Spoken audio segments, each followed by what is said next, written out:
اللہ کے رسول نے اپنے بعد آنے والے جو حادثے اور واقعات ہوں گے، خود ان کی امت کن مرحلوں سے گزرے گی، کن گمراہیوں میں پھنسے گی، کن خطروں میں گھرے گی، اس سب کے بارے میں آپ نے کوئی کسر نہیں چھوڑی، سب کچھ آپ نے بتایا۔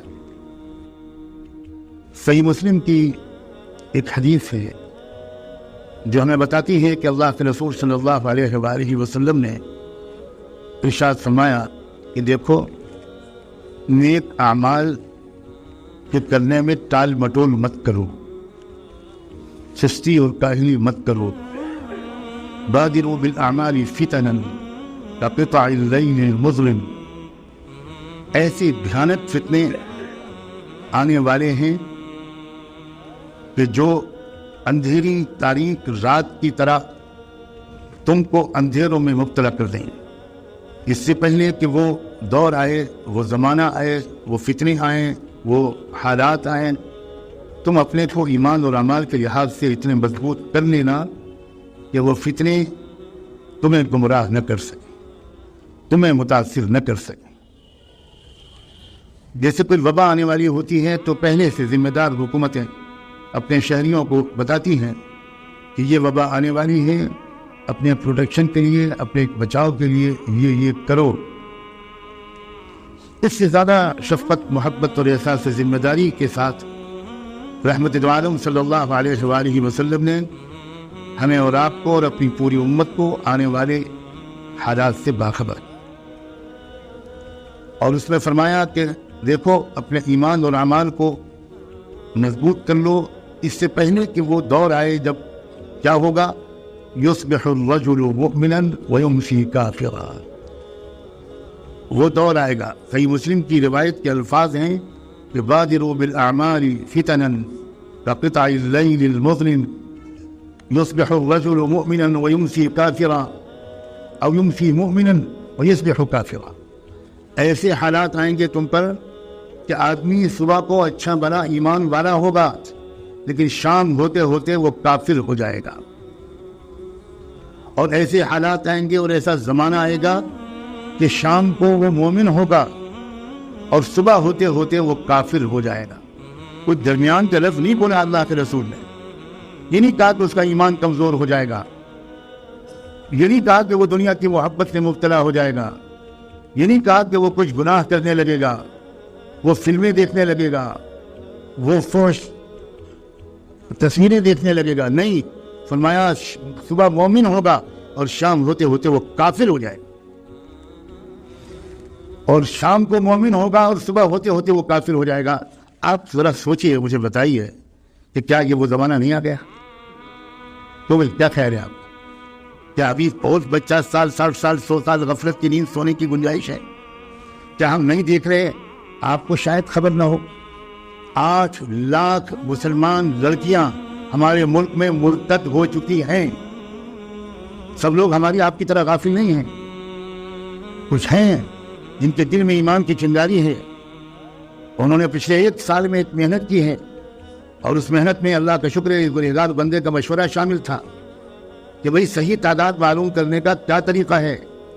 صحیح تعداد معلوم کرنے کا صرف ایک طریقہ ہے جو مجھے سپریم کورٹ کے ایک سینئر وکیل نے بتایا کہ آپ ہر ضلع کے اندر جو میرج رجسٹریشن کورٹ ہیں ان میں آپ پتہ لگوائیے، کسی کو بھیجیے، کیونکہ جو لڑکی اور لڑکا غیر مذہب میں شادی کرنے جاتا ہے یا سول میرج کرتا ہے، اس کو وہاں پر پہلے سے اپلیکیشن لگانی پڑتی ہے، اور اس اپلیکیشن کے بعد وہ کورٹ یقینی طور پر اس کے نام بورڈ پر ڈسپلے کر دیتے ہیں، اور 1 مہینہ کی مہلت ہوتی ہے کہ کسی کو کوئی آبجیکشن کرنا ہو تو وہ آ جائے۔ بورڈ پر لڑکے کا نام بھی ہوتا ہے، لڑکی کا نام بھی ہوتا ہے۔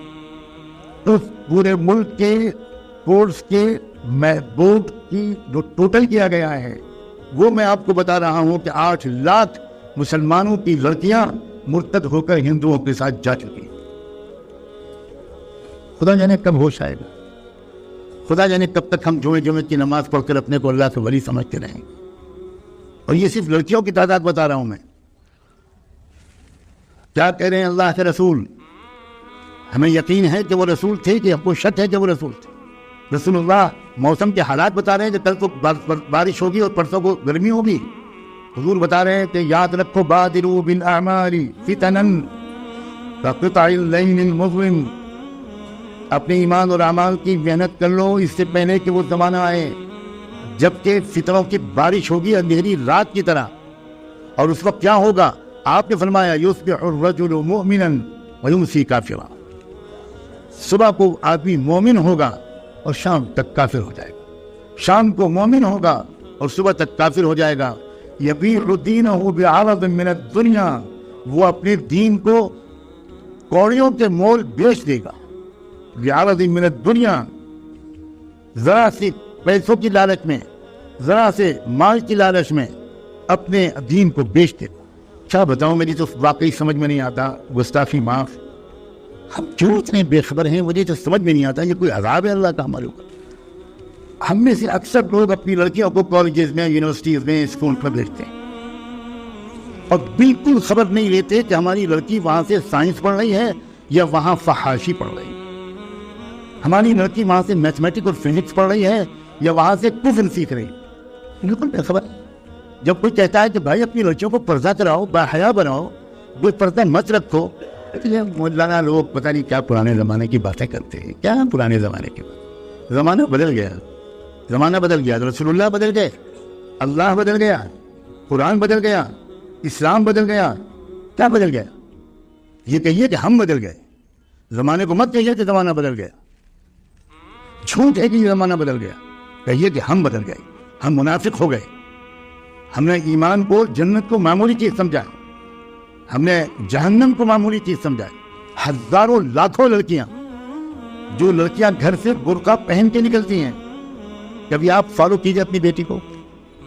جو لڑکی برقع پہن کے نکلتی ہے اس کو باپ کو کہہ رہا ہوں میں، اس کے بھائی سے کہہ رہا ہوں، کبھی دیکھیے کہ کیا وہ برقع گھر سے باہر کتنی دور تک رہتا ہے اور اس کے بعد وہ برقع لپٹ کے پرس میں جاتا ہے اور اس کے بعد کیا ہوتا ہے.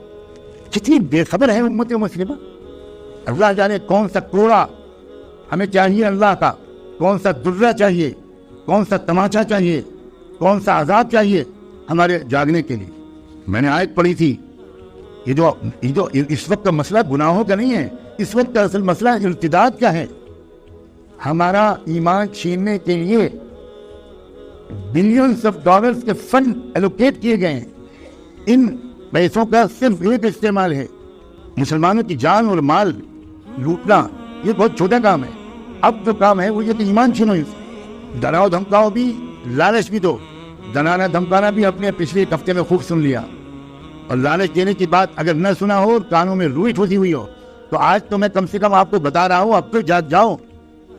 اپنے بچوں اور بچیوں کو کہاں پڑھوانا ہے اور کہاں نہیں پڑھوانا ابھی بھی سمجھ میں نہیں آئے گا.